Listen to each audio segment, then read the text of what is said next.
भगवान कृष्ण के जन्म के पहले और कृष्ण जन्म के बाद भागवत कथा में दो प्रकार का चित्रण आता है। जन्म के पहले भक्ति, ज्ञान और वैराग्य की चर्चा है और जन्म के बाद केवल प्रेम की चर्चा है, भक्त और भगवान के, कृष्ण और गोपिकाओं के और गोपियों के। तो कथा का प्रारंभ ज्ञान, भक्ति, ज्ञान और वैराग्य से होता है। इन तीनों का एक क्रम है, भक्ति, ज्ञान और वैराग्य। कथा में आजकल संगीत का उपयोग होता है, ज्यादा होता है, तो यूं समझिए संगीत के माध्यम से प्रत्येक व्यक्ति को भक्ति कराने का प्रयास किया जाता है। जैसे भैया ने अभी गीत गाया, राधे राधे कहने की आदत हो गई है, तो थोड़ा सा लाइट है जैसे फिल्मों में चलता है, लेकिन इसी बहाने व्यक्ति राधे राधे कह रहा है, क्या समस्या है? और धीरे धीरे सीख जाएगा।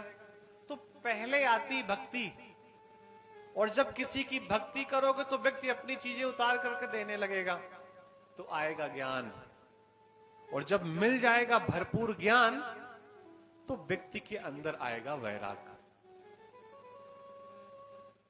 नारद जी वृंदावन से निकल रहे थे तो वहां उन्हें एक मां दिखाई दी, जो मां बिल्कुल ठीक थी और बच्चे उसके बूढ़े थे।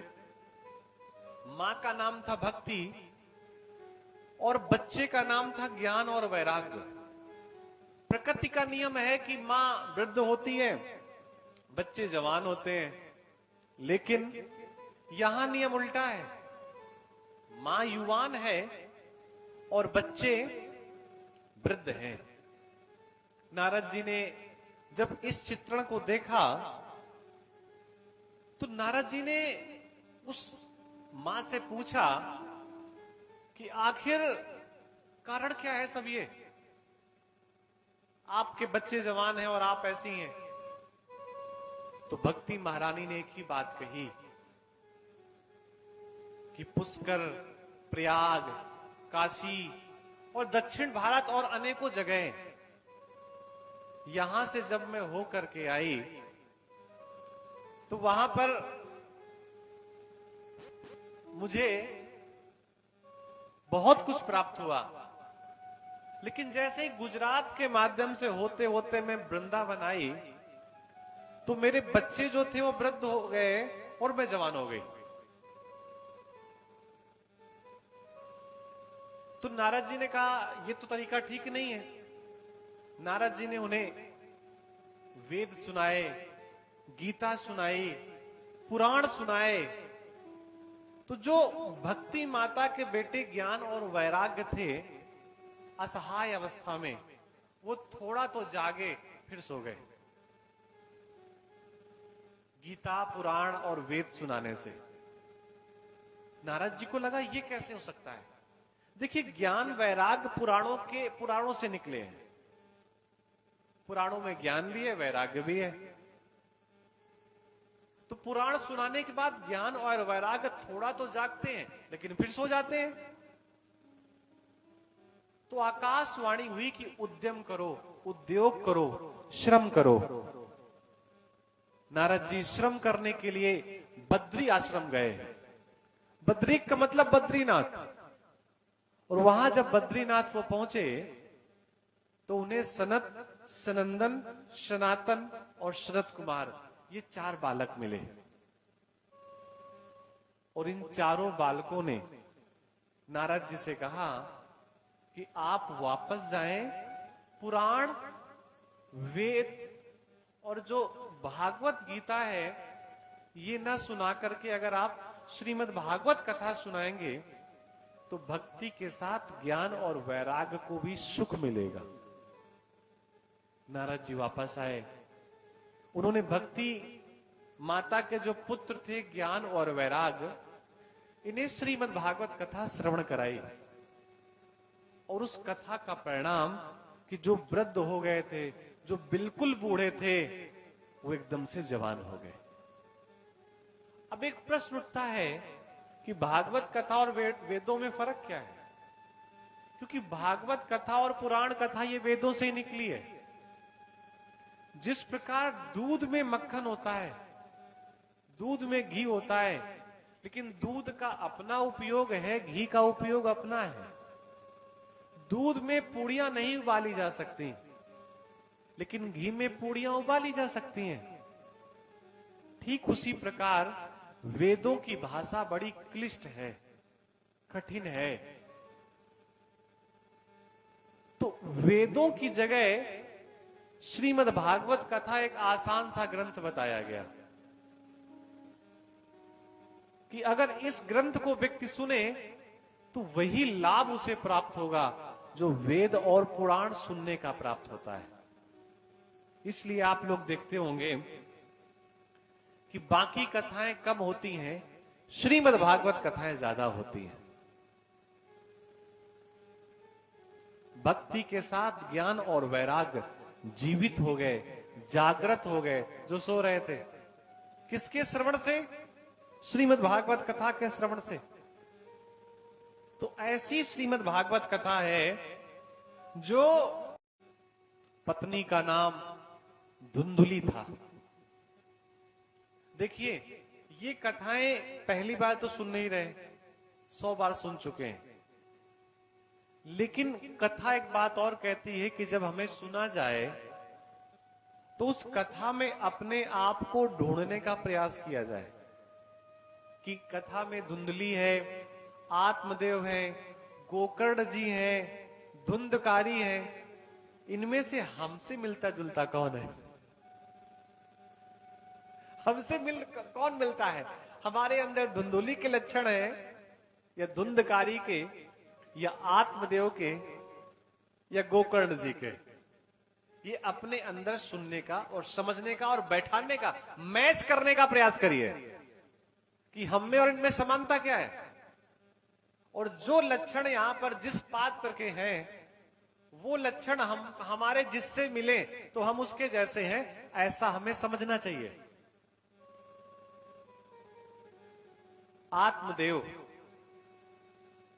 जिसकी आत्मा देवताओं के चिंतन में रमण करती रहती है। रमण करने का मतलब उसी में मिली रहती है, उसका मन भगवत कथा और सत्संग में ही है। ऐसे व्यक्ति का नाम क्या है? आत्मदेव। और हम में से कोई भी व्यक्ति आत्मदेव हो सकता है, लेकिन बहुत बार अच्छे व्यक्ति को भी ऐसी पत्नी मिल जाती है कि मोहल्ले वाले भी कहते हैं कि आदमी तो बड़ा शरीफ था, पता नहीं इसके क्या पुराने कर्म थे कि ऐसी पत्नी मिली। ऐसा बहुत जगह होता है ना। आत्मदेव तो बड़ा सज्जन आदमी है, और जितना आत्मदेव सज्जन है, सज्जनता की सीमा में आत्मदेव बिल्कुल ऊंचे पावदान पे है, तो दुर्जनता की सीमा में उसकी पत्नी बिल्कुल नीचे पावदान पे है। धुंधली का एक ही काम है कि जो तू कहेगा मैं वह नहीं करूंगी। अच्छा, एक बात और भी है कि ये नहीं समझना है कि धुंधली स्त्री हो सकती है, धुंधली पुरुष भी हो सकता है। ये लक्षण है, लक्षण किसी में भी हो सकते हैं। भाई कोई वस्त्र है तो वस्त्र व्यक्ति पुरुष भी पहन सकता है, स्त्री भी पहन सकती है। वस्त्रों के आकार और रूपांतर में परिवर्तन हो सकता है। तो धुंधली जो है, आत्मदेव जो कुछ भी बात कहता है धुंधली नहीं सुनती है। परिणाम ठीक है, कोई बात नहीं, जीवन चल रहा है। व्यक्ति के मन में लालसा तब आती है जब वो अपने आसपास किसी वस्तु को देखता है। जो गांव शहर से बहुत दूर हैं, उनके मन में गाड़ी की लालसा नहीं है, कार की लालसा नहीं है, क्योंकि कार का सुख उन्होंने देखा ही नहीं। ऐसे बहुत सारे लोग हैं जिनको कपड़े दे दो आजकल के जो नए फैशन में चल रहे हैं, वो पहन नहीं पाएंगे। वो कहेंगे ये तो कुछ है ही नहीं। ऐसे समझो कि किसी गांव के व्यक्ति को शहर का व्यक्ति रुमाल पकड़ा दे, वो उसके किसी काम की नहीं है। उसको तो तौलिया चाहिए। उस शहर वाले व्यक्ति को आप तौलिया पकड़ा दो तो उसके किसी काम का नहीं, उसको तो रुमाल चाहिए। आत्मदेव बहुत समझाने का और परमात्मा की कथाएं श्रवण कराने का प्रयास करता है, लेकिन धुंधली है कि सुनती ही नहीं है। धुंधली बुद्धि का नाम है, ये व्यक्ति का नाम नहीं, बुद्धि का नाम है। और कोई कथा कहने के लिए व्यक्ति को किसी न किसी पात्र को कहीं न कहीं घटना से जोड़ना पड़ता है। जब दादी नानी किस्सा सुनाया करती थी तो बताती थी ना, एक राजा था। अब वो ये नहीं बताएंगे कि राजा कहां का था, क्योंकि ऐसा था ही नहीं। वो तो भाई ऐसे कह दिया एक राजा था, एक रानी थी। तो धुंधली सब कुछ था परिवार में, एक कमी थी, संतान नहीं थे। आसपास आत्मदेव जब देखता कि सभी के यहां बच्चे हैं, सब लोग अपने बच्चों के साथ बड़े प्रेम से खेलते हैं, तो आत्मदेव के मन में भी लालसा जगती कि मेरा भी बेटा होता तो मैं भी उसके साथ प्रेम से खेलता। बहुत प्रयास किए, सभी प्रयासों में जब आत्मदेव सफल हो गया तो अपनी आत्महत्या करने के लिए चल पड़ा, मरने के लिए। ये न समझना कि गलत व्यक्ति ही मरता है, बहुत बार अच्छा व्यक्ति भी किसी से ऊब कर मर जाता है। मरने के लिए चला, रास्ते पे संत महात्मा मिल गए। संत महात्माओं ने देखा कि ये तो पुरुष मरने जा रहा है, उन्होंने रोका और टोका और पूछा क्यों मरने जा रहे हैं। आत्मदेव ने पूरी बात बताई कि संतान नहीं है। तो संत महात्माओं ने कहा कि ये तो बहुत खुशी की बात है, आप आसानी से घर छोड़ सकते हैं। संतान होती तो मन परिवार में लगा रहता, जब संतान ही नहीं तो कहीं भी घर छोड़ सकते हैं। नहीं, बोले हमको तो संतान चाहिए ही। संत महात्माओं ने मस्तक की रेखाओं को देख करके कहा, संतान का सुख तेरे जीवन में नहीं है। आत्मदेव संत महात्माओं के सामने मस्तक पटक पटक करके रोने लगा। स्थिति ये आ गई कि वो मरने के लिए तैयार था कि मैं मर जाऊंगा आपके चरणों पे।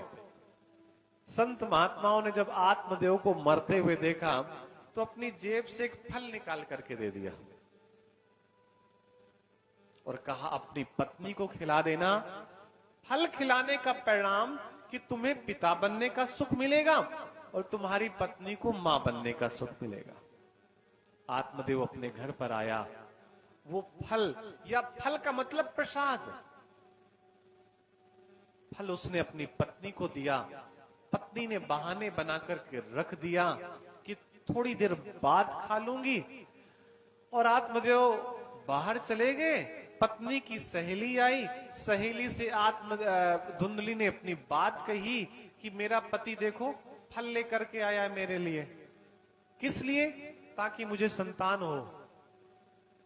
तो उसकी सहेली ने कहा, परेशान मत हो, मेरे पास कोई संतानों की कमी है क्या? और एक और संतान होने वाली है। तुझको संतान की आवश्यकता है और मुझे धन की आवश्यकता है। ऐसा कर, धन मुझे दे दे और बदले में संतान मुझसे ले ले। इसको पता है क्या कहते हैं? किराए की संतान। जैसे आपने कथा के लिए टेंट लगाया है, आपका तो नहीं है, व्यवस्था तो किसी और की है, आपने व्यवस्था का शुल्क दिया है, तो उपयोग कितना कर सकते हैं? जब तक आपका शुल्क है। उधार की चीज कितना उपयोग कर सकते हैं आप बताइए? विनिमय कर लिया। विनिमय किसका कर लिया? संतान का।